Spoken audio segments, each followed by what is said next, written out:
ఏంటి మీరు సాధించింది ఏంది? ఇవాళ నేను చెప్తున్న దేవాదాయ శాఖ ఒక్క లెక్క చెప్పాను, సమాధానం చెప్పండి మీరు. మీ హయాంలో కాదా రామతీర్థంలో రాములు వారి తల నరికింది?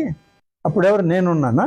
మీ హయాంలో కాదా అంతర్వేది రథం తగలబెట్టింది? లక్ష్మీనరసింహస్వామి రథాన్నే తగలబెట్టారే. ఆ స్వామి చూస్తూ ఉన్నాడా? మీరు అనుకున్నారు చూస్తా ఉంటాడులే దేవుడు, ఆయన ఏంది, ఆయన ఎప్పుడో రావాలి బయటికి. ఆయన కన్ను తెరిచిన రోజు మాడి మసైపోయారు మీరు. 1.5 సంవత్సరం క్రితం తెలియలేదా మీకు? ఇంకా తెలుస్తున్నట్లేదు. కొండబెట్టకుంటుంది మా జిల్లాలో పక్కనే రథం తగలబెట్టారు. ఎవరు తగలబెట్టారంటే తేనెటీగల కోసం పిచ్చోళ్ళు పెట్టారంటావా? మీ హయాంలో కాదా ఇది జరిగింది? ఆంజనేయ స్వామి తోక కత్తిరించారు. ఎవరు కత్తిరించారా అంటే ఒక భర్త ఒక భార్యతో ఫోన్ లో మాట్లాడుతూ ఆ భార్య మీద ఉన్న కోపంతో ఆంజనేయ స్వామి తోక తెగ్గొట్టాడని చెప్పి రిపోర్ట్ రాయించింది మీరే కదా. ఆంజనేయ స్వామి చూస్తా ఉన్నాడు, శ్రీ వెంకటేశ్వర స్వామి చూస్తా ఉన్నాడు, లక్ష్మీ నరసింహ స్వామి చూస్తా ఉన్నాడు, సాత్వికుడైన రాముడు కూడా చూస్తా ఉన్నాడు. ఆయన అవసరమైన రోజు ఆయన బాణాన్ని ప్రయోగిస్తాడు. ఆ రామ బాణమే ఇవాళ మిమ్మల్ని 11కు చేర్చింది.